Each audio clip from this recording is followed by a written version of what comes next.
Eu recebo no programa Entrevista o professor aposentado, professor universitário aposentado, João Francisco Tidei de Lima, professor de História por décadas e com muitas paixões, ou pelo menos algumas paixões, como a História, Bauru, Ferrovia e também o Esporte Clube Noroeste.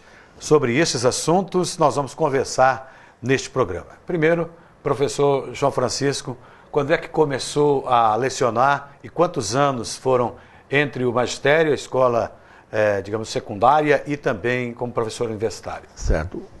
Eu cumprimento o Adão, cumprimento o Marcelo, né, e agradeço a oportunidade de estar aqui.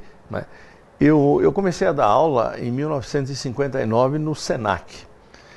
E aí, depois, a partir de 61, eu comecei a dar aula no Ernesto Monte, como professor contratado, fiz concurso em 63 e fui tomar posse como professor efetivo em Assis, ainda no ensino médio, na Instituto de Educação Climas Pinto Ferraz. E depois de lá fui convidado a dar aula na faculdade, que depois virou Unesp, mas era já uma instituição do Estado.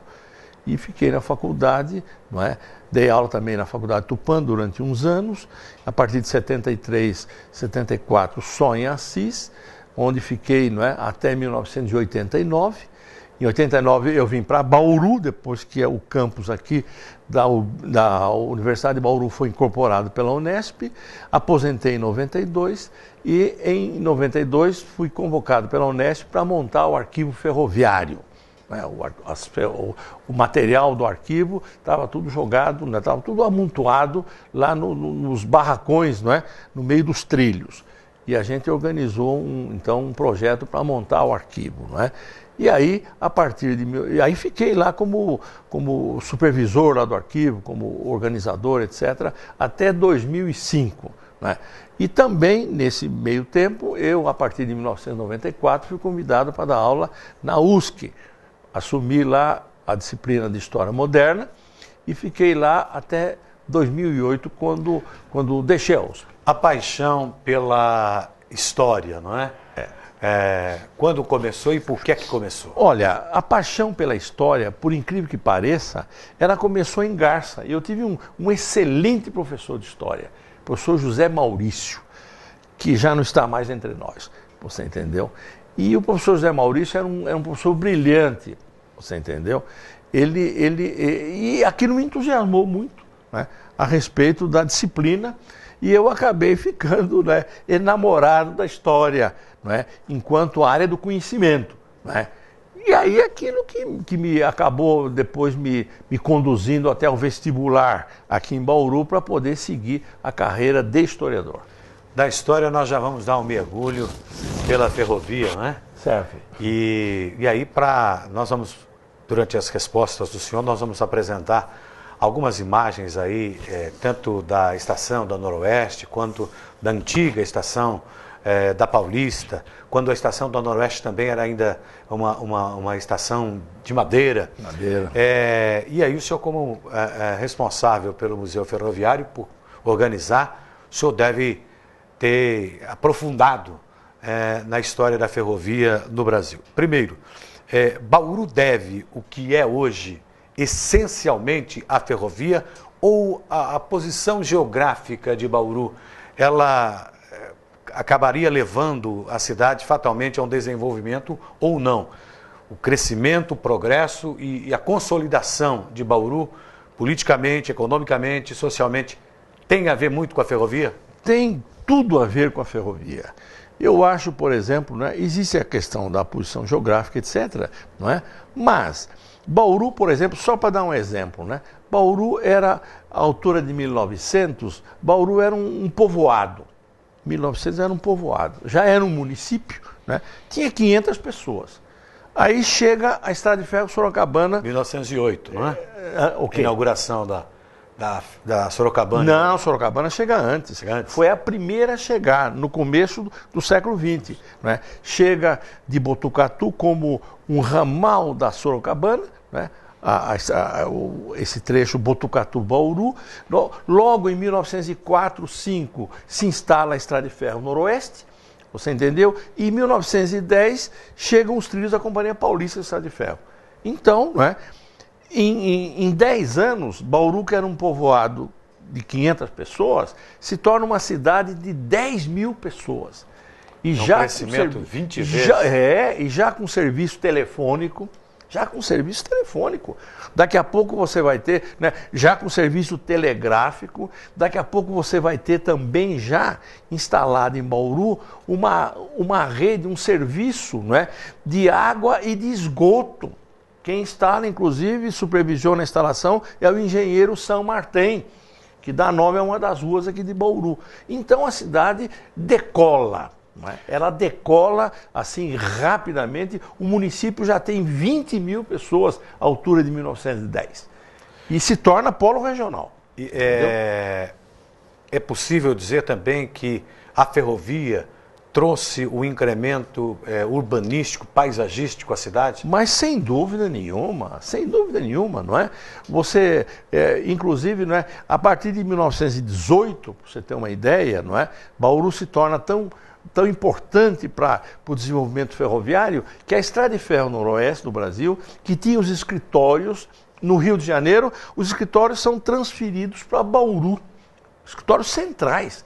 Em 1921, são inauguradas as oficinas, cujos prédios... Nós temos imagem, inclusive... Cujos prédios estão lá até hoje. Você entendeu? Isso é uma coisa fantástica. Abandonados, deteriorados. Né? Mas as oficinas que fabricavam tudo... Adão Nereu, fabricavam tudo, só não fabricava a locomotiva. Só. Mas os carros de madeira, né, com as portas, com os trincos, né, com todos os ingredientes, né, tudo era fabricado aqui. O mobiliário, os bancos, o estofamento, tudo. Nós temos mobiliário até hoje. Você entendeu? Que foram fabricados aí 60, 70 anos atrás. Aquilo é para ser passado para os netos, bisnetos, etc.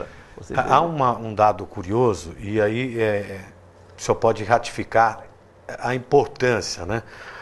A principal rua da cidade, a Batista de Carvalho, ela começa exatamente onde é a Praça Machado de Melo, e onde ficava a estação. E ela termina exatamente onde se construiu o Cemitério da Saudade. Da Saudade.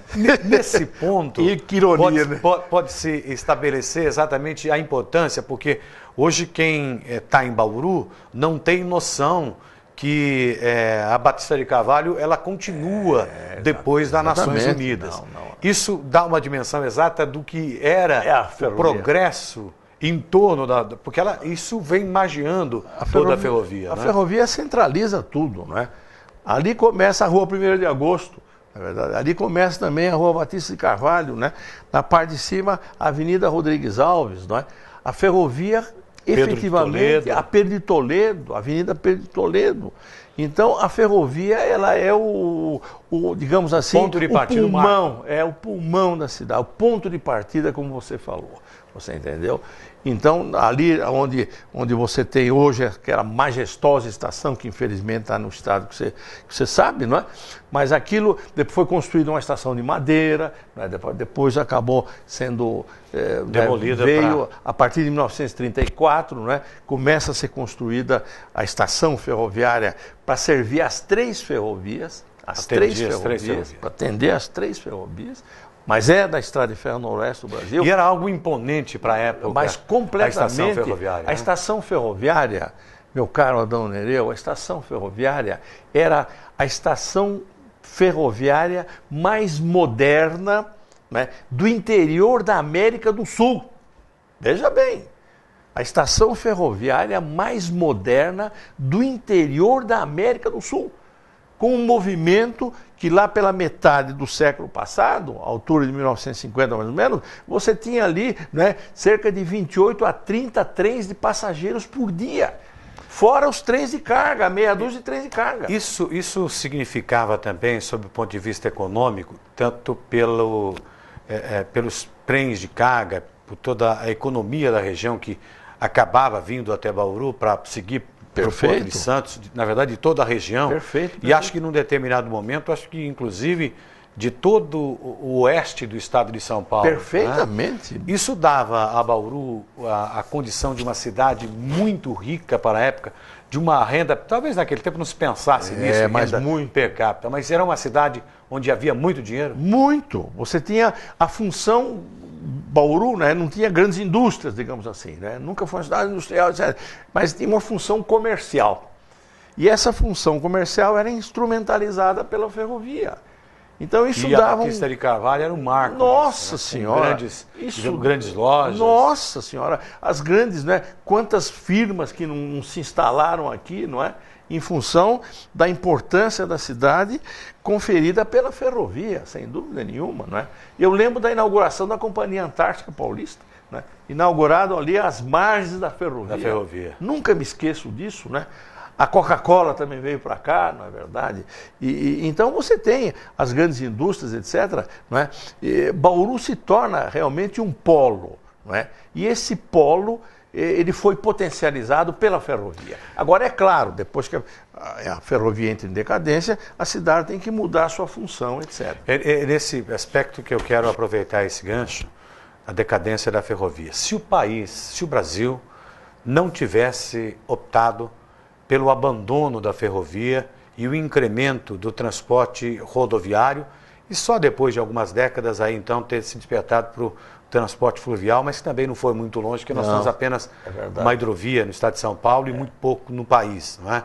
É o curso natural dos rios, mesmo lá na parte de cima do país, é que faz isso, e até pela ausência de rodovias. Se o país não tivesse abandonado a ferrovia, do ponto de vista econômico, Bauru seria hoje uma cidade muito maior do que é e com muito maior recurso para oferecer à sua população. Mas sem dúvida, mas sem a menor dúvida, não é? Essa estação ferroviária que está aí, não é? A ferrovia, eu vou dizer uma coisa para você, a ferrovia vai voltar ainda, viu? Queiramos ou não. Não porque querem, mas porque vai ser necessário. É um imperativo, Adão, é um imperativo, a ferrovia é um imperativo, você entendeu? E essa decadência da ferrovia entre nós, esse descarte criminoso que nós fizemos da ferrovia, você entendeu? Um descarte criminoso que fizemos da ferrovia, você entendeu? Isso aí é uma coisa que precisa ser estudada, na verdade, porque a ferrovia, por exemplo, né, a decadência dela, você percebe ali já no começo dos anos 60, você entendeu? 65, etc., quando, né, se instala a indústria automobilística. Mas não se pode fazer uma relação de causa e efeito. Por quê? Ora, simplesmente porque, né, são os países detentores das maiores frotas de veículos automobilísticos do mundo que têm as melhores ferrovias do mundo. Por exemplo, Estados Unidos, por exemplo, Japão, por exemplo, Alemanha, por exemplo, França. O senhor quer dizer então que foi um erro estratégico de alguma governo, coisa, é alguma coisa, porque de política, e não dá nem para, digamos, o Kubitschek. O Kubitschek foi um estadista, não é, que nós tivemos aqui de grande peso. Ele que levou o Brasil lá para dentro, né, lá para o interior. O país ficava aqui só na costa, etc. E o Kubitschek, então, né, decidiu implantar a capital no interior do país. Você entendeu? E aí, agora, é claro, né, na época do Kubitschek, foi incrementada também a indústria automobilística. O Brasil começou a fabricar automóveis no governo Kubitschek. Né? Agora, é claro que também, em função disso, o Kubitschek teve que, né, privilegiar a construção de estradas para poder vender veículos. Você entendeu? E até para facilitar o acesso ao interior do país. Claro. Não era possível fazer uma ferrovia a 50, 60 quilômetros. Você entendeu? Agora, não se dá para atribuir isso ao Kubitschek, porque depois também, não é? Você pega o seguinte, Brasília foi inaugurada em 1960, etc., não é? Depois, não é? O trem chegou a Brasília. O trem chegou a Brasília. Alguns anos depois de inaugurada a capital, você tinha um trem que fazia Campinas a Brasília, a Companhia Mogiana de Estrada de Ferro. O trem passava por Ribeirão Preto, etc. Ali no Triângulo Mineiro fazia baldeação e chegava até Pires do Rio, em Brasília. Quer dizer, e hoje não tem mais em Brasília. Então é preciso, né, fazer um estudo, um levantamento e verificar por que a ferrovia foi descartada dessa forma criminosa como aconteceu entre nós. Antes de começarmos a gravação do programa, o senhor comentou alguma coisa em relação à diferença que existe entre a China, né, isso, a potência econômica mundial hoje, e o Brasil. Certo. E apontou ali a necessidade da ferrovia como um instrumento de desenvolvimento dos dois países. Sim. E foi aí que nós perdemos, digamos aí a que o Brasil saiu fora dos trilhos, né, literalmente e também, né, no sentido figurado. O país descarrilou, você entendeu? No sentido literal e no sentido figurado. Porque eu acho, né, porque não tem cabimento, Adão, você vê esses dias, a televisão está mostrando isso, né? Você está vendo aí no interior do país, Mato Grosso se tornou um grande estado produtor de cereais, né? E você tem milhares de toneladas de grãos, né, que não podem chegar aos portos de Santos, milhares de toneladas de grão que ficam perdidas, não é? Aquela fila de caminhões... O país perde a competitividade. Mas perde a competitividade. Mesmo tendo, digamos assim, uma safra de grãos e um potencial para aumentar essa safra de grãos. Mas sem dúvida nenhuma, né? E o país não pode, porque nós temos milhões de pessoas, dezenas de milhões de pessoas no país que estão vivendo ou sobrevivendo abaixo da linha da pobreza, sem dúvida nenhuma. Isso é estatística, não é? E você tem essa safra de grãos, por exemplo, que deveria ser transferida, não é? Que deveria ser transportada imediatamente até o Porto de Santos, através dos trens, como os Estados Unidos fazem. Os Estados Unidos ligaram costa com costa, né, em 1863. 1863, veja bem, século XIX. Né? Eles já ligaram costa a costa, Atlântico com o Pacífico. E depois o Atlântico e o Pacífico ficou ligado por vários trechos do território americano, que é um subcontinente como o nosso. Né? E o Brasil teria que ter isso aí, ué. Voltando um pouco a Bauru, e nós já falamos em relação à Rua Batista de Carvalho, agora falando especificamente em relação ao projeto urbanístico de Bauru. Nós temos uma imagem que mostra a Praça Rui Barbosa, certo, e também o Automóvel Clube e o fundo, o fotógrafo que fez, sou muito feliz, que mostra toda a região do Parque Vista Alegre, Vila Garcia, onde hoje é a Nações Norte, inteiramente desabitada.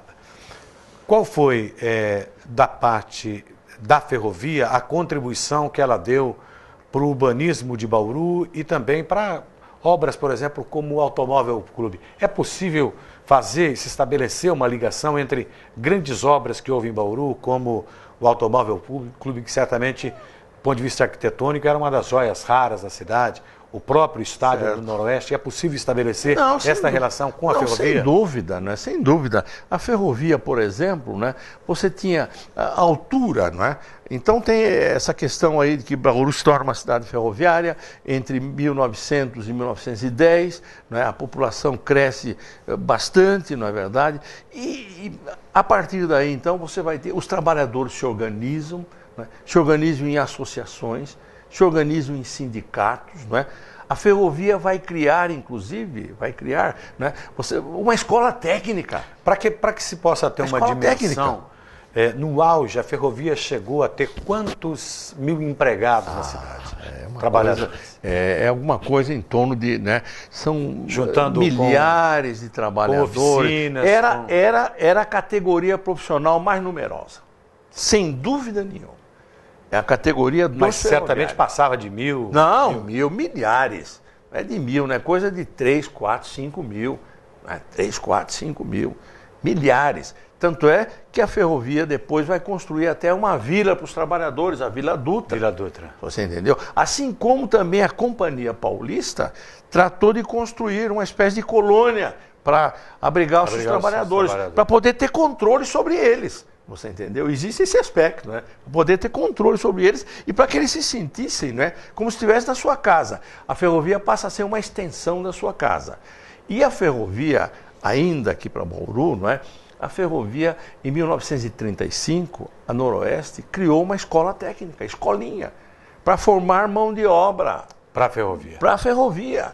Escola técnica. Você entendeu? E essa escola técnica, ela foi instalada, inclusive, não é, modelada, não é, com a supervisão de um engenheiro suíço, o professor Roberto Mangi, que era professor da Escola Politécnica em São Paulo.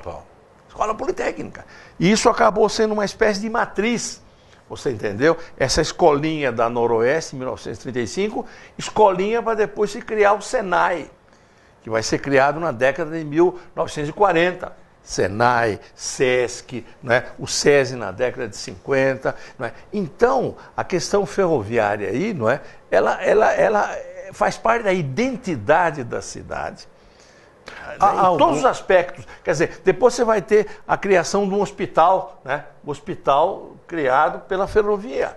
Escola, hospital, não é?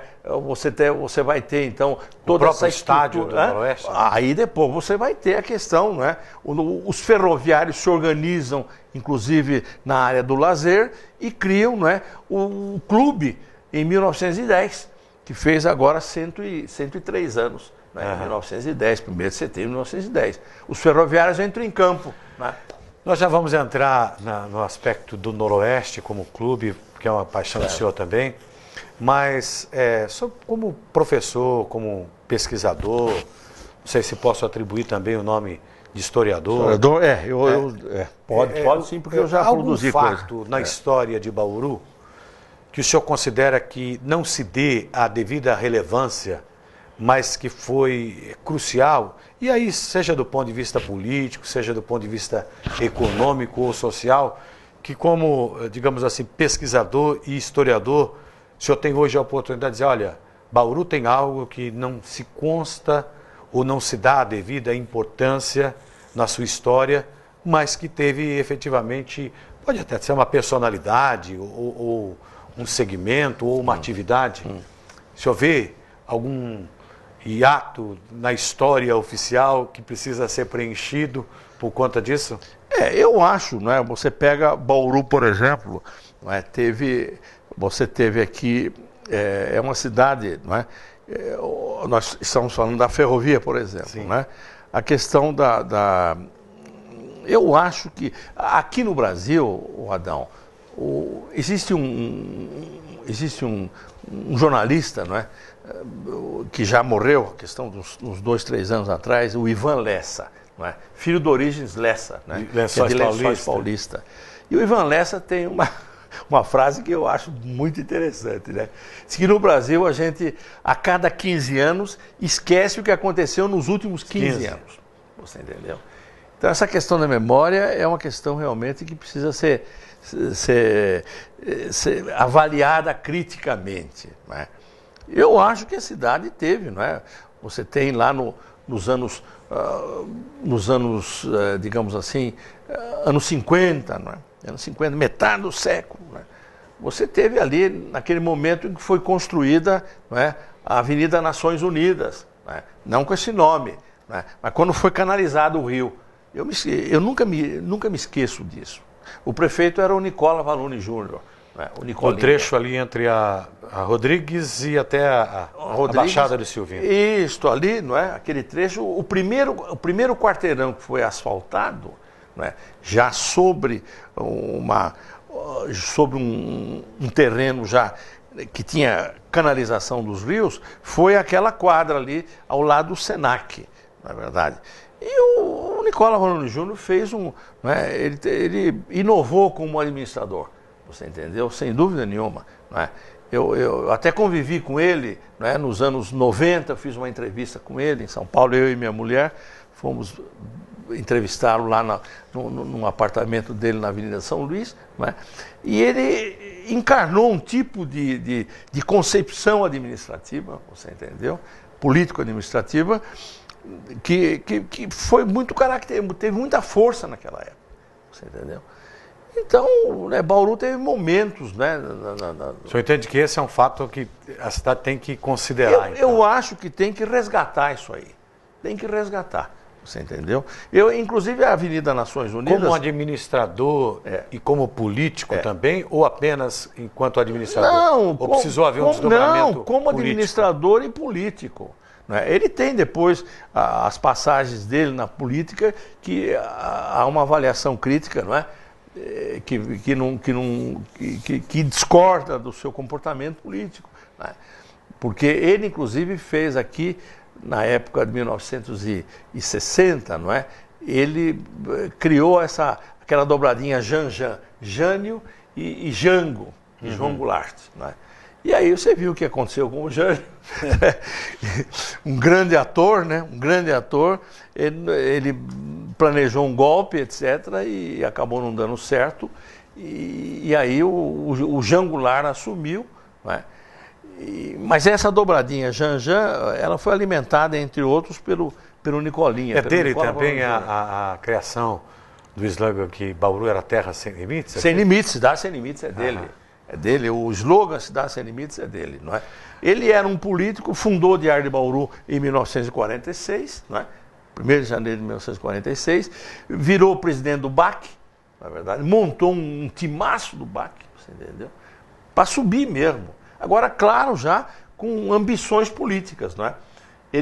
O BAC chegaria à primeira divisão e ele chegaria à prefeitura. Você entendeu? Isso então, ocorreu quando? Em 1951. Ele chegou à prefeitura? Em 1951 o BAC montou um esquadrão. Eu me lembro disso porque o meu pai era sócio do BAC, né? Meu pai era associado do BAC, a gente ia assistir o jogo do BAC, etc. E o BAC, então, acabou, não subiu, porque perdeu um jogo para o São Bento aqui de Marília, muito mal explicado, né? Onde o técnico do BAC era o Domingos da Guia. Quem foi buscar o Domingos da Guia no Rio de Janeiro foi o Nicolinha. O Domingos da Guia é o pai do Ademir da Guia. Né? O Domingos da Guia era um zagueiraço, né? O divino mestre, né? Como se falava, etc. E aí, um jogo quase decisivo com o São Bento de Marília aqui, né? O Domingos da Guia escalou o jogador machucado, você entendeu? E o São Bento ganhou de 2-1 aqui. E o BAC, então, desabou. Né? E o Nicolinha não chegou à prefeitura naquele ano, perdeu a eleição. Né? Quem ganhou a eleição foi o Nuno de Assis. Né? Mas ele seria candidato outra vez em 1955. E aí ele ganhou e depois se tornou deputado, né? Deputado estadual, etc. E fez uma administração, inclusive a canalização dos rios, né? Ele levava cinema ao ar livre nos bairros, você entendeu? Ele fez uma administração que sacudiu a cidade, sem dúvida nenhuma. Bom, como o senhor falou aí do BAC, falou de Domingos da Guia, de um timaço, nós vamos falar agora de Noroeste. Primeiro nós vamos dizer que, embora poucos saibam, não é? E até há muito pouco de documento sobre isso, o Pelé, antes de fechar contrato com o Santos, de ser levado para o Santos pelo Valdemar de Brito, ele jogou, nós temos até uma foto para mostrar, jogou 3 partidas pelo Noroeste. E aí nós entramos fazendo esse link também com a ferrovia. Como noroestino, o senhor certamente, a gente tem algumas fotos para mostrar, aí o time de 62, certo, né, que tinha, depois da foto Pelé, em 62, Toninho Guerreiro, depois temos o time de 70, o time que subiu, com o Marco Antônio, com o Fedato, Odair Colônia, Odair. Como noroestino e como apaixonado também por ferrovia, vendo a situação do Noroeste, parece que há uma simbiose aí entre os dois. Olha, você usou o termo corretíssimo, né? Parece que, né, há uma interação, não é? Há uma interação entre o clube, não é? A situação do clube e a história da ferrovia. Na verdade, por incrível que pareça, como disse a você, Adão, eu e meu pai era baquiano, e eu também, a gente ia torcer pelo BAC, etc. Viu o Pelé jogar muitas vezes? Vi, mas aí quando o Noroeste, não é, o BAC desabou, etc., e o Noroeste subiu, a gente assumiu o Noroeste, você entendeu? Porque representava a cidade, né, a identificação com a cidade, você tinha multidões das vizinhanças que vinham aqui para assistir os jogos nos grandes clubes, você entendeu? Então nós nos tornamos noroestinos, sem dúvida nenhuma. Não é? E o Noroeste montou grandes equipes. Agora o Pelé, como você citou o Pelé, não é? O Pelé, eu me lembro que o Pelé, como disse a você, eu mudei para Garça, voltei e nunca tinha visto o Pelé jogar. Você entendeu? Nunca tinha visto. E aí o pessoal falando do Pelé, etc. E aí ele estava jogando no Rádio também, um time chamado Rádio, futebol de salão. Aí ia ter um jogo na quadra da PRG8. PRG8. A gente até tem uma foto. Para quem não sabe, a quadra da PRG8 ficava atrás da estação de rádio. Isso. Chamava assim, emissora de rádio. Emissora de rádio. E aí, então, eu falei, eu quero ver o Pelé jogar. Né? E fui. Você entendeu? A quadra lotada. E quem era o goleiro do time da PRG8 era o Sica. João Simonetti. Silvio Carlos Simonetti. Silvio Carlos Simonetti, o Sica, não é?